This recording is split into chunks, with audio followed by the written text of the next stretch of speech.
Bicolandia ay binubuo ng Camarines Norte, Camarines Sur, Albay, Sorsogon, Catanduanes, at Masbate. Maituturing na tourist destination sa buong Pilipinas sapagkat maraming matatagpo ang kahanga-hangang tanawin at mga bagay sa Kabikulan. Sa larangan ng pananakahan at pangisdaan, gayon din sa pangingisda, mayaman ang Kabikulan. Isa sa mga rehiyong nangunguna sa pagbibigay ng mga pangangailangan ng Pilipinas sa kabuhayan.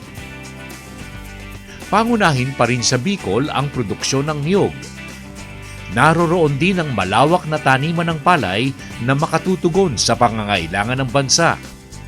Kung kaya't ang pamamahagi ng kaalaman at mga balita ukol sa Bicolandia ay isa sa mga pangunahing gawain ng tanggapan ng kagawaran ng pagsasaka. At nangunguna rito kabayan ang DA Region 5. Katulad din ng iba, gumagamit kami yung quad media, kasama na po dyan yung print, broadcast, saka meron tayong mga yung sa video, and yung social media. Aktibo rin kami doon sa pag-ano ng kami nag-administer ng web ng regional office, saka yung traditional na mga extension methods na and siyempre yung interpersonal communication. Sa print, meron po kaming in-house na publication. Saka, ang focus namin ngayon, yung popularizing and translating yung mga technologies as much as possible, binababa namin sa level ng mga farmers. Bali, dalawa ang major namin, audience or clients sa pagpapaabot ng mga impormasyon. Una, yung farmers. Pangalawa, yung mga extension workers. Kasi, dahil nga sa devolution, medyo nawalay sa amin yung mga extension workers. So, tumutulong kami na may paabot pa rin sa ating mga extension workers kasi sila ang frontliners, yung mga tamang informasyon na ibababa nila sa ating farmers. So, malaki din ang tulong ng yung private media. Sila ang kapartners namin, gaya ninyo. Kasi kayo yung sa mainstream bale, alam nyo naman, medyo manahirapan ang mga developmental news na makapasok sa mga, lalo na sa mga commercial media stations. And na-appreciate namin na mayroon din mga private media, gaya nyo na, ang focus talaga sa development communication, na binibigyan halaga yung mga gawaing pang kaunlaran, hindi lang ng mga government agencies, pati rin yung mga private initiative. So, gaya po niyan, kayo mismo sa amin na binigyan kami ng daan para maipaabot yung mga ginagawa ngayon dito sa Department of Agriculture. In this manner, ma'am, ano po ang nagiging response po ng ating mga target audience like the farmers and the fisher folk at saka yung po mga negosyante, mga samahan ng mga magsasaka at iba pa? Maganda naman po, very positive din po ang kanilang response. In fact, sila mismo nagpi-feedback kung ano mga information needs nila.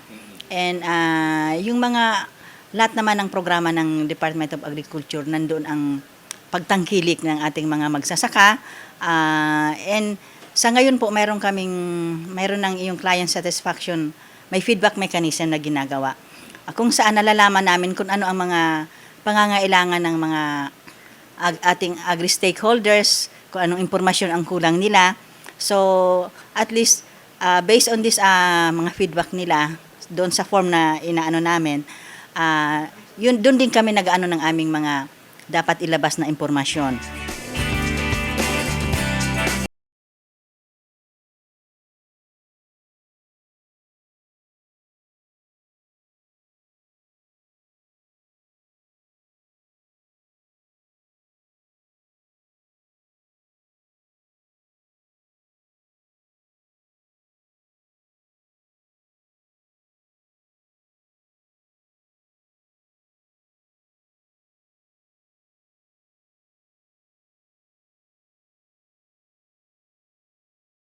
Lahat ng ito mula sa palatuntunang ating alamin.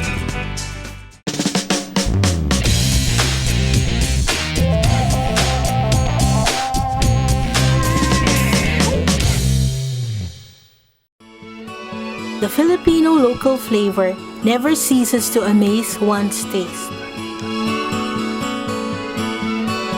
It brings you home to the good old times. Jerry's Farm Products, available at selected leading supermarkets and dealers. Kabayan, talagang hindi matatawaran ang bisang taglay ng Feed Pro. From the start po ng pag-aalaga po natin ng baboy, Feed Pro lang po ating ginamit. Kapitbahay po namin, subdivision, kung magkabilang po, wala pong reklamo dahil po wala nga pong amoy itong pinakakain sa ating alaga. Hindi na tayo napapatawag at naiimbitan sa barangay. Umpisa lang tayo nag-PIDS. Hindi ko kagaya ng semento, mayat maya lilinisin nyo, nakakaya sa kapitbahay may amoy. Ito wala ho. Dahilan kung bakit lalong dumarami ang gumagamit ng Feed Pro. Sa Feed Pro, kabayan, makatitiyak kayong lalaking malusog ang inyong mga alaga. Ang Feed Pro ay walang halong anumang kemikal, hormones at antibiotiko. Lahat ng sangkap ay tungo sa likas na pagpapalaki ng inyong alagang baboy. Likas din ang paraang gamit. PIGS, Profitable Innovative Growing System. Bawas gastos, bawas trabaho at halos walang masamang amoy. Kaya kabayan, pumaris na sa mga gumagamit ng Feed Pro. Lahat sila ay nasisiyahan. Mag-Feed Pro na, kabayan! Okay, kabayan, ang tabay po kayo. Ipagpapatuloy po natin ang ating alamin para sa mga dagdag kaalaman mula po sa mga nakaugnay ng ating palatuntunan pagkalipas lamang ng ilang paalala.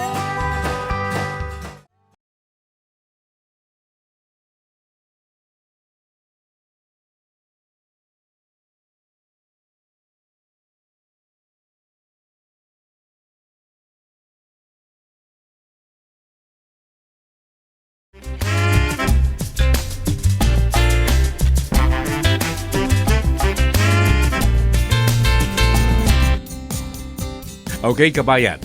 Sa ating dagdag kaalaman sa araw na ito, muli po nating babalikan ang ilang kaalaman ukol sa pag-aalaga ng baboy na ngayon isa sa mga nangungunang alagain sa buong Pilipinas.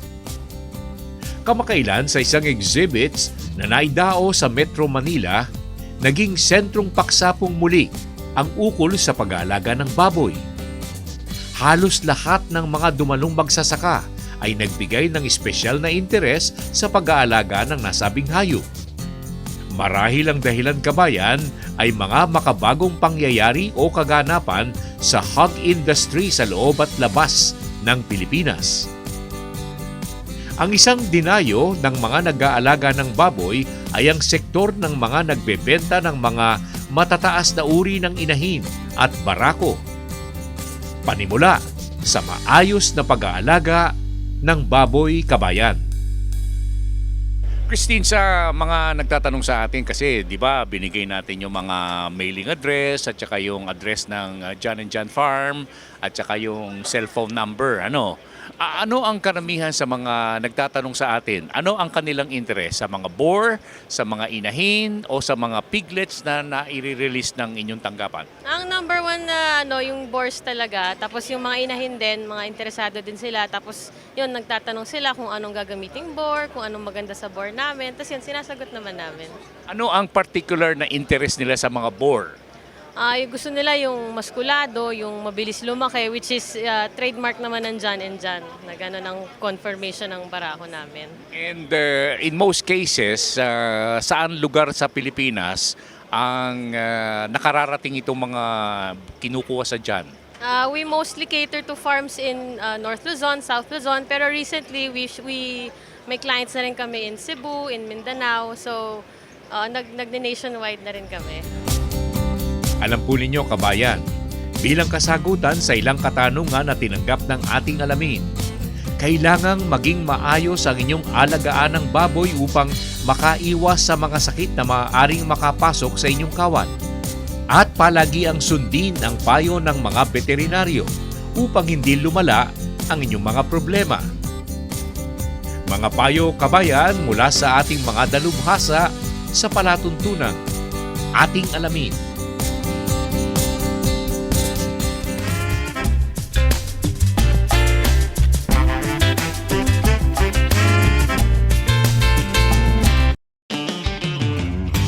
kabayan, talagang hindi matatawaran ang bisang taglay ng Feed Pro. From the start po ng pag-alaga po natin ng baboy, Feed Pro lang po ating ginamit. Kapitbahay po namin, subdivision, magkabilang po, wala pong reklamo dahil po wala nga pong amoy itong pinakakain sa ating alaga. Hindi na tayo napapatawag at naiimbitan sa barangay. Umpisa nung tayo nag-PIGS. Hindi ko kagaya ng semento, mayat maya lilinisin nyo, nakakaya sa kapitbahay, may amoy. Ito, wala ho. Dahilan kung bakit lalong dumarami ang gumagamit ng Feed Pro. Sa Feed Pro kabayan, makatitiyak kayong lalaking malusog ang inyong mga alaga. Ang Feed Pro ay walang halong anumang kemikal, hormones at antibiotiko. Lahat ng sangkap ay tungo sa likas na pagpapalaki ng inyong alagang baboy. Likas din ang paraang gamit.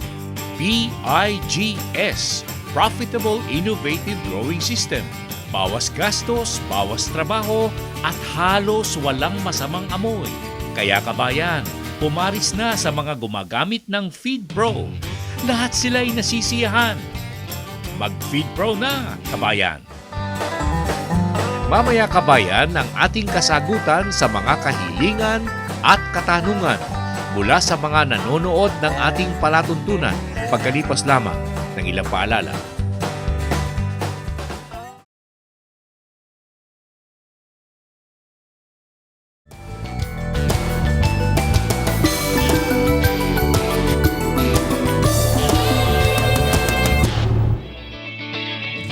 Okay, kabayan, balik po tayo sa ating alamin. Ang ilang katanungan ay ukol sa mga naisasagawang seminar ng ating programa. Mula kay Nestor Kiambao ng Quezon City. Ang mga seminar po ng GSK Kabayan ay naisasagawa sa aming tanggapan sa lungsod ng Parañaque. At kung nais po ninyong sumali sa seminar ng GSK, tawag lamang po kayo sa telepono na nakatala sa inyong mga TV screen.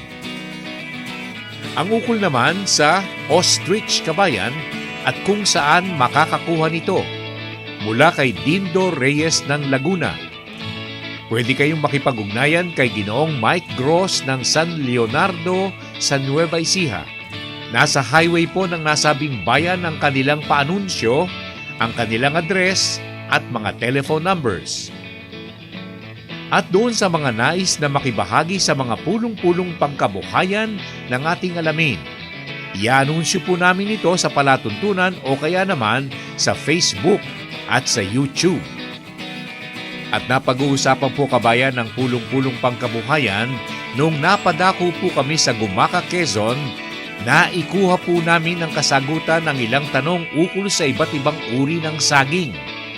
Nangako po sa amin ng isang kaibigang magsasaka na kanyang ipakikita ang iba't ibang uri ng saging na makikita sa lalawigan ng Quezon. Mang Martin, dito po sa bukid po ninyo, ano-anong klaseng mga halaman? Halimbawa, saging, ano po? At iba pang mga uri, mayroon kayo na hindi po nakikitang madalas ng ating po mga kabataan. Ano-anong klase bang saging ang alam po ninyo? May senyorita, Senyorita, okay. tindok, saba, Tindok, saba, turdan, turdan, lakatan, lakatan, bungulan, bungulan, saka yung tinatawag nilang mangipod. Yung mababa po yun. mangipud. Lahat yan meron kayo? O, Meron po. pwede bang pagbabalik ng ating alamin dito sa 23 na Nobyembre, makukuha po namin lahat? Pwede yan? po yun. Yan. Ihanda po ninyo. Tapos iniimbita po namin kayo sa pulong-pulong pangkabuhayan na gagawin sa Pitogo. Sa bayan po ng Pitogo. Ano po? Medyo may kalayuan ano. Pero di bale, basta't kung makakarating kayo, dadaanan namin kayo rito. Ano po? At saan po yung mga taniman po ninyo ng saging? Nariyan po sa bundok, mga 2 kilometro ang layo. Araw-araw pinupuntahan nyo? Pinupuntahan nyo? Pinupuntahan ko po. May mga pananim kayo roon. Ano pa hong klase mga pananim meron kayo doon? Sari-sari po, mga balinghoy, kamuti, Aha. San Fernando, Yes. mga gulay-gulay, mga gabi. Ang San Fernando tsaka yung ano man tawag doon? Yung binibili niyo yung dahon ng gabi? Ano nga? Ano yung pang laing? Meron kayong panglaing? Meron po. So yung lahat ng pambihira na binanggit po nyo, iba't ibang uri ng saging, kahit na isa-isang ano lang, pwede na, no? Opo. Suwi. Okay. Ang anak po ninyo nandito rin. Nasa Timunan po, nagtatrabaho sa Kaparos. Nasa Atimonan. Samantalang si Mrs. Ay, wala na po, patay na. Kayo na lamang po mag-isa rito. Opo. Hindi kayo tinutulungan ng inyong mga anak. Ay, pag nauwi po dito sa gabi, Ganon. Sila makakasama pa rin po kayo. Dito po sa maliit na lugar na ito, at ano po ang mga nakatanim dito? mga saging po. Anong klaseng saging meron ka dyan? Yan po, mga turdan yan, no? Turda naman. Turdan, saba. Alam po ninyo kabayan, kung tutuusin po, libo pala ang iba't ibang uri ng saging sa buong mundo at marami ang matatagpuan sa Pilipinas. Na tulad ng sinasaliksik ng ating palatuntunan at ipakikita po namin sa inyo sa mga darating na araw. Q&A kabayan, mula sa palatuntunan, ating alamin.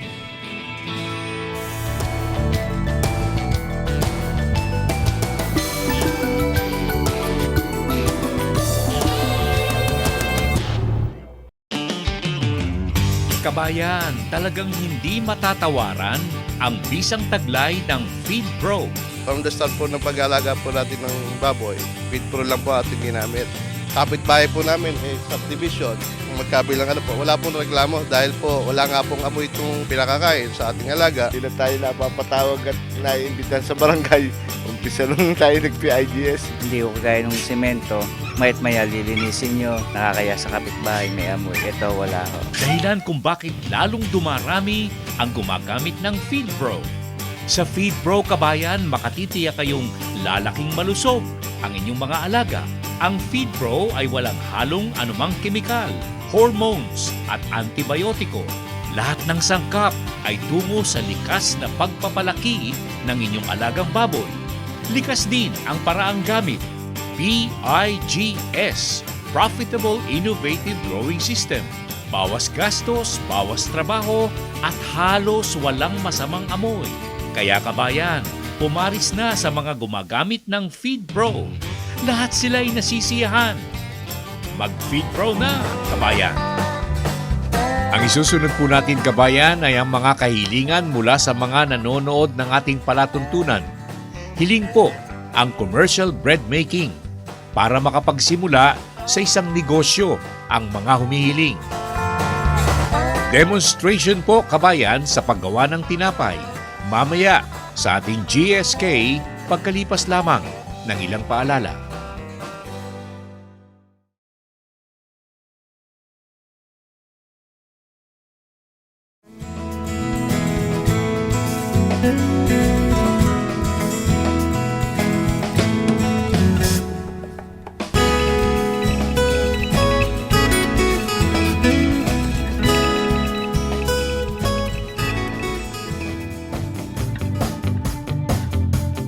Okay kabayan, bilang kasagutan sa mga hiling sa ating palatuntunan, narito ang sample ng mga nagaganap sa aming commercial bread making seminar.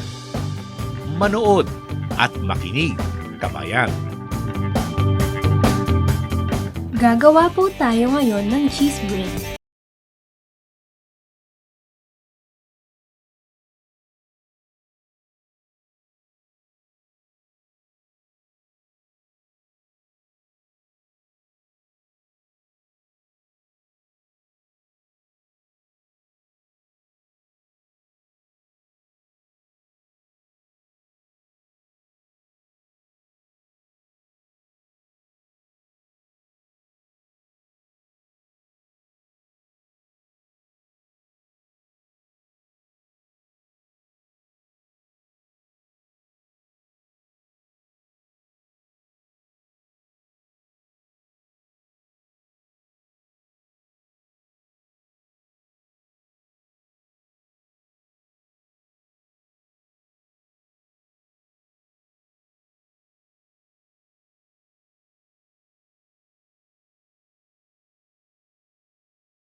Kasi may malit din kami bakery sa amin. Gusto rin namin mapalaki, matutunan yung negosyo ng bakery. Inaayahan po namin kayo na mag-enroll dito sa GSK upang matutunan nyo rin yung mga basic baking para ma-apply nyo sa inyo, kumita kayo ng kahit pa paano. Ma'am, ano pong ina-expect nyo na matutunan dito sa GSK? Ina-expect namin matutunan na to put up our own business. Yun nga, plano namin magtayo ng business for like bakery. So, nandito kami para matuto kung paano gumawa ng mga commercial breads. For televiewers out there, ini-invite namin kayo na mag-try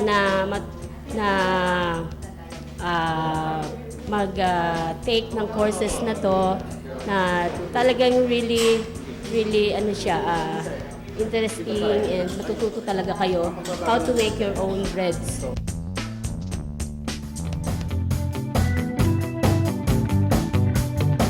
Kabayan, kung sakali po na interesado kayo sa alinmang seminar ng GSK, tawag lamang po kayo at maisasama po namin kayo sa aming listahan, kabayan.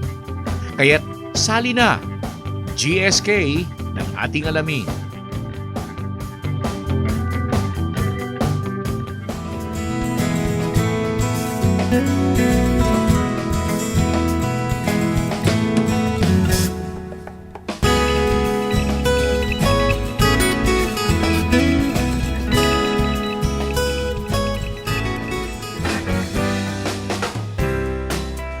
Kabayan, nantabay po kayo sa aming mga ginagawang pulong-pulong pangkabuhayan. Baka may mapulot po kayong kaalaman sa pag-aalaga ng baboy. Dito po sa ating extension service, pagkalipas lamang ng ating alamin Advertisers Directory.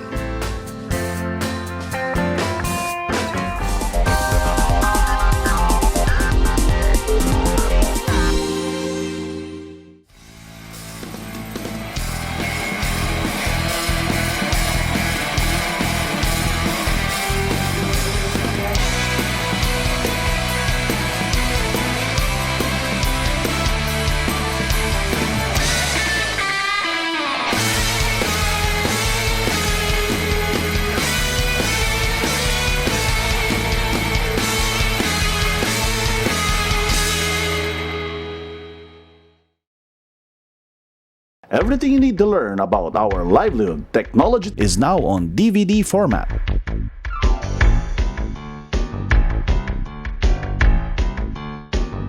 Get your copy now at the following branches. Fast times need fast solutions. That's where Infotex comes in. Announcements in schools and universities. I get to know kung may pasok o wala. For fast delivery. Mabilis namin itatrack ang mga packages. Via text for nationwide safety and security. Mabilis namin nakuha ang command mula sa central base. Infotex cares for your health. We get outbreak information and vaccines via text. Everything in a click. Caring solutions by Infotext. Kabayan, talagang hindi matatawaran ang bisang taglay ng Feed Pro. From the start po ng pag-aalaga po natin ng baboy, Feed Pro lang po ating ginamit.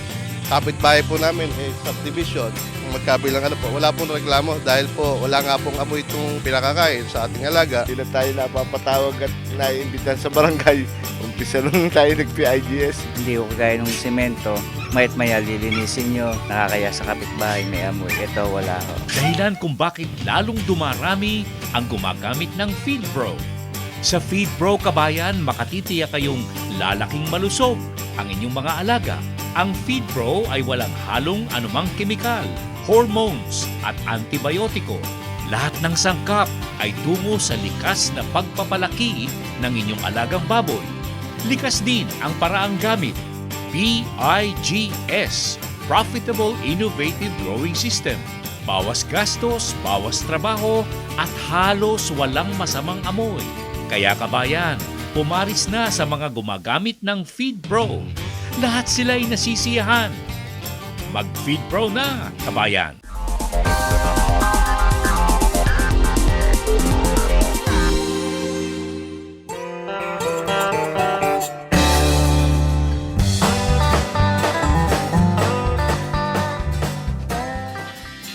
Kabayan, ang isang public service project ng ating palatuntunan at Feed Pro ay ang pulong-pulong pangkabuhayan na ginagawa sa iba't ibang panig ng Pilipinas.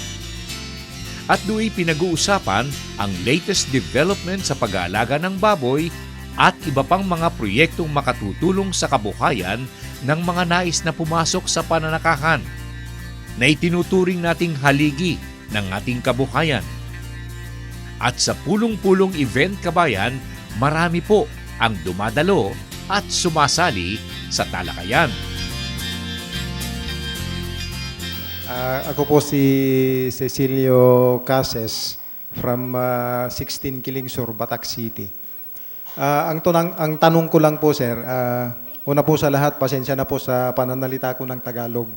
Kasi NBI po kasi ako, sir.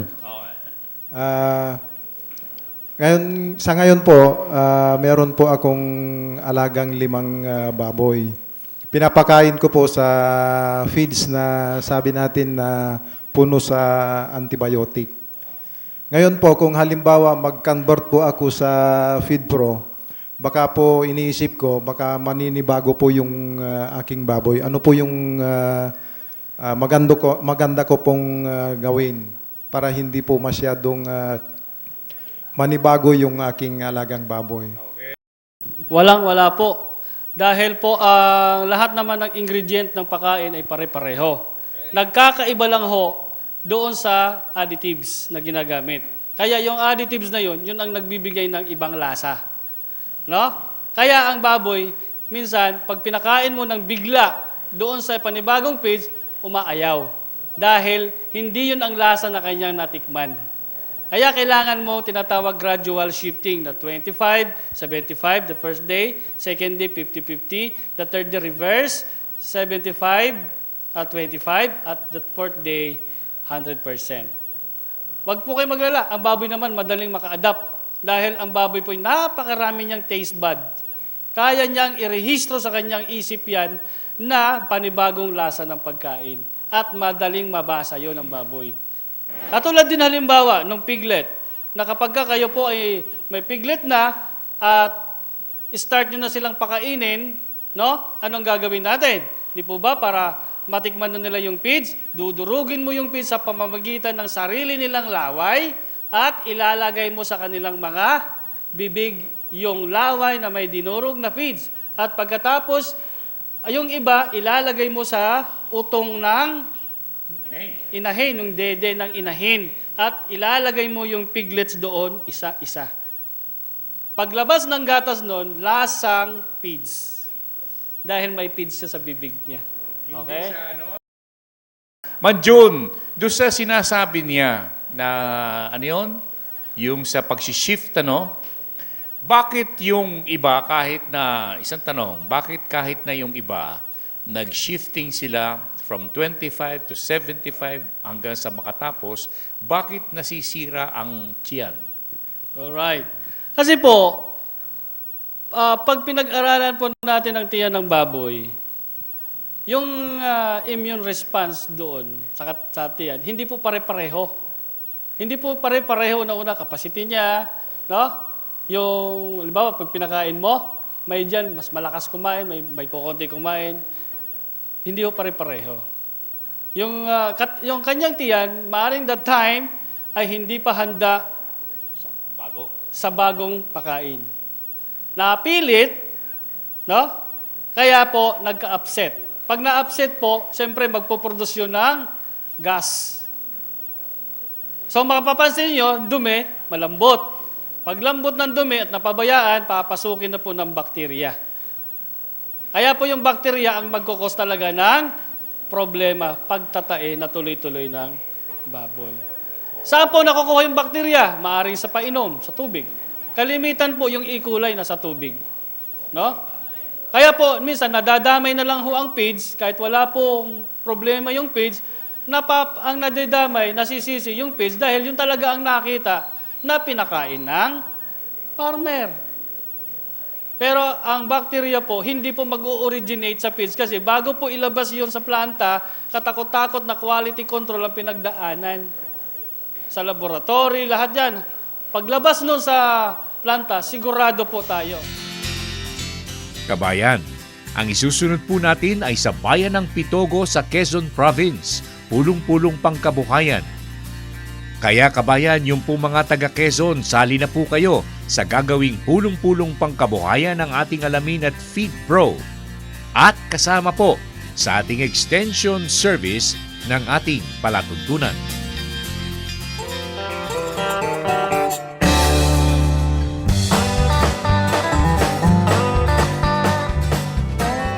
The Filipino local flavor never ceases to amaze one's taste. It brings you home to the good old times. Jerry's Farm Products, available at selected leading supermarkets and dealers. Kabayan, talagang hindi matatawaran ang bisang taglay ng Feed Pro. From the start po ng pag-alaga po natin ng baboy, Feed Pro lang po ating ginamit. Kapitbahay po namin, subdivision, magkabilang wala pong reklamo dahil po wala nga pong amoy itong pinakakain sa ating alaga. Hindi na tayo napapatawag at naiimbitan sa barangay. Umpisa nung tayo nag-PIGS. Hindi ko kagaya ng semento, mayat maya lilinisin nyo, nakakaya sa kapitbahay, may amoy. Ito, wala ho. Dahilan kung bakit lalong dumarami ang gumagamit ng Feed Pro. Sa Feed Pro, kabayan, makatitiyak kayong lalaking malusog ang inyong mga alaga. Ang Feed Pro ay walang halong anumang kemikal, hormones at antibiotiko. Lahat ng sangkap ay tungo sa likas na pagpapalaki ng inyong alagang baboy. Likas din ang paraang gamit. PIGS, Profitable Innovative Growing System. Bawas gastos, bawas trabaho at halos walang masamang amoy. Kaya kabayan, pumaris na sa mga gumagamit ng Feed Pro. Lahat sila ay nasisiyahan. Mag-Feed Pro na, kabayan! Kabayan, sa huling bahagi ng ating alamin, muli po nating babalikan ang mga talakayin ukol sa Bicol Region, Region 5, Gateway to the Visayas and Mindanao, pagkalipas lamang ng ilang paalala.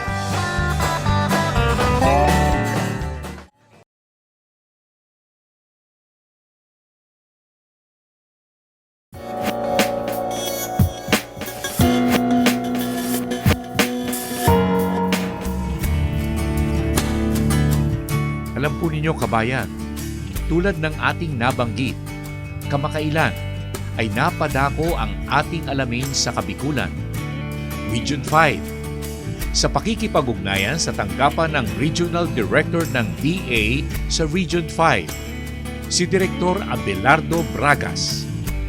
At sa aming pakikipag-ugnayan, puno ng kagalakan ang buong pamunuan ng kagawaran ng pagsasaka sa nasabing rehiyon. At buong pagmamalaking sinabi na ang mga programa nila ay makatutulong ng malaki sa kaunlaran hindi lamang ng kanilang rehiyon, kung hindi ng buong Pilipinas. Unang-unaan nila, marami silang proyektong isinasagawa upang lalo pang maging kapaki-pakinabang ang mga pananim na niyog. Ang pagpapaunlad ng taniman ng palay at mais sa pamamagitan ng kanilang mechanization program. Ang pagpapalago at pag-aalaga ng iba't ibang uri ng hayop at isda. At mga proyektong pangtahanan na makatutulong sa bawat pamilya sa iba't ibang bahagi ng Region 5. At ang lahat ng ito, kabayan, ay binigyang buhay ni Direktor Bragas sa isang natatanging pakikipag-ugnayan sa ating alamin. Actually po, simula na ako'y dumating dito, with due respect dun sa aking dun sa mga predecessor, alam po ninyo, may mga development na. Kaya lang, ngayon po, mas lalo natin dinidevelop kasi nakita natin ang potential ng Department of Agriculture Region 5 dito po sa Bicol Region. Kasi unang-una po, pagdating sa land area, sa lahat ng region, pinakamalaki po ang Region 5. Then, dito po sa Region 5, pagdating sa national, number 6 tayo sa contributor sa rice. Number 6 po tayo sa contributor sa national production. Pagdating po sa livestock, number 8 tayo.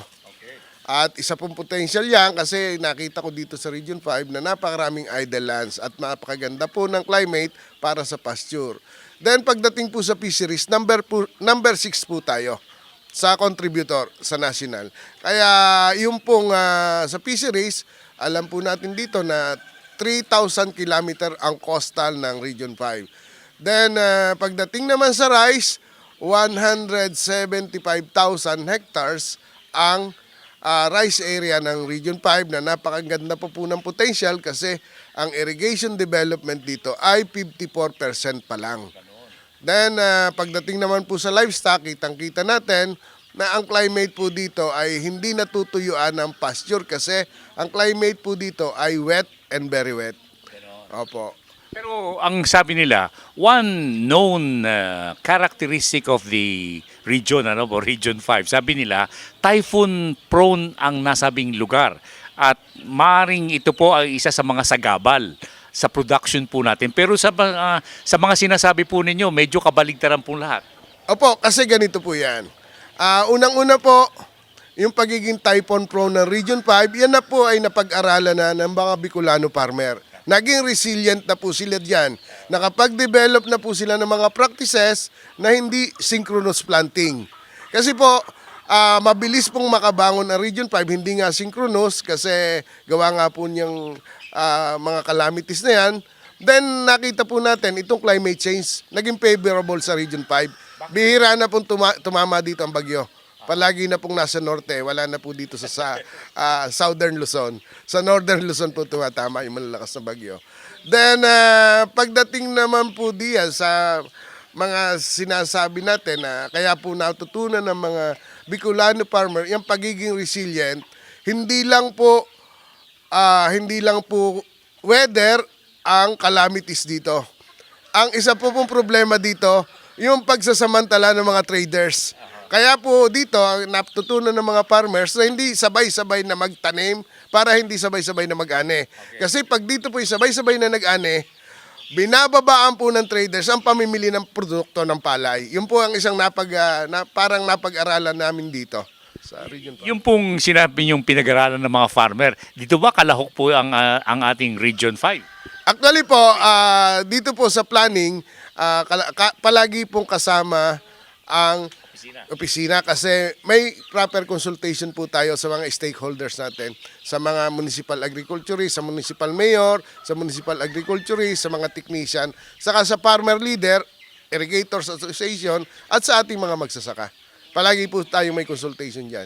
Among the projects and programs that you have mentioned, Director, ano ang masasabi niyong pinakamalakas na bahagi pong ng agriculture and fisheries na pwedeng magamit nating yung saklay na makatutulong sa buong Pilipinas as far as food production is concerned? Actually po, ang una pong makakatulong dito, ito po ay hindi rice. Kasi dito po sa Luzon po, ang Region 5, ang pinakamalaki ang production ng coconut, ang Bicol Region. Then second nga po, dito sa Luzon, number 6 tayo sa rice, na kung madidevelop natin, yung irrigation facilities, lalong tataas ang contribution natin sa national production. Kaya dapat po kung maaari, kung ma-develop natin mga 80 to 90% pa ng irrigation development, siguro yung 30% na makakadagdag ay magiging siguro magna-number 4 sa contributor ang Region 5 sa pagdating sa rice production. Saan po kayo umaasa sa patubig? Actually po, marami rin po dito, almost 50% is rain-fed. Yun po ang one dito. Rain-fed, then may mga Yung iba naman po, may mga private irrigation din. Sa ngayon po, ano po ang kasalukuyan nangyayari aside from the planning that you have mentioned? Ito po, pinakikita po natin na talaga yung capability ng ating opisina, yung DA Region 5, ay capable na mag-response sa lahat ng emergency. Katulad po nung sinasabi natin yung disaster preparedness, yung Republic Act 10121, meron na po tayo katulad po nitong poultry na ito. Ito po ay production natin ng mga breeder at multiplier farm. Once na tinamaan yung mga backyard natin, yung household, pwede na tayong mag-intervene sa kanila nito para muli makagkaroon sila ng mga start-up livelihood. Then pagdating naman po sa mga mechanization, nandun po ang engineering natin na meron po tayong mga heavy equipment dito. May mga loader tayo, may backhoe na po pwedeng mag-rehab agad nung ating mga irrigation facilities. Meron din po tayo mga traktora para at least maitulong agad natin sa ating mga magsasaka. Director, you are a by profession an engineer, ano po? Okay. Sa ngayon po, ang nakikita nyo, how far have you gone as far as mechanization program is concerned? Actually po, ang mechanization dito sa Pilipinas, dito sa Region 5 ay siguro naman po almost mga 30% na. Pero hindi pa po, kailangan, napakalaki pa po ng kinakailangan gawin natin sa agrikultura. Kasi unang-una po, para tayo maging resilient, hindi lang po sa mechanization, hindi lang po sa mga equipment, kinakailangan po yung mga infrastructure natin ay resilient din sa lahat ng bagay. Lalo na po na dito nga, sabi nila, ay typhoon belt o palaging calamity prone, dapat po matitibay ang mga infrastructure natin para at least pag may mga ganong kalamidad, hindi yung mga stocks natin madadaganan ng mga indigenous material. Siya pa pong isang nakakadoble po ng calamity kasi nababagsakan, namamatay yung mga stocks natin lalo. Kaya dapat paayusin natin yung mga agricultural infrastructure natin, yung mga mechanization natin, yung mga equipment natin, para talaga maging handa tayo at makakumpit tayo sa ating Asian neighborhood. Kabayan, ayon kay Director Bragas, ang Region 5 ay may kakayahang makatulong sa mga panahong may kakapusan sa produksyon ng pagkain sa ating bansa. Halimbawa, sa mga panahong ito na nagkakaroon ng pagbabago ng klima, sa panahon ng tagtuyot, sa ibang panig ng kapuluan, ang kabikulan ay sagana pa rin sa ulan at tubig pangsakahan, kung kaya't tagapagligtas kung pag-uusapan ang produksyon sa kabukiran. Kabayan, ang lahat ng ito ay ating muling babalikan sa mga darating na serye sa ating palatuntunang ating alamin. Ukol po sa Region 5, Bicolandia, Kabayan. Mula sa palatuntunan, ating alamin.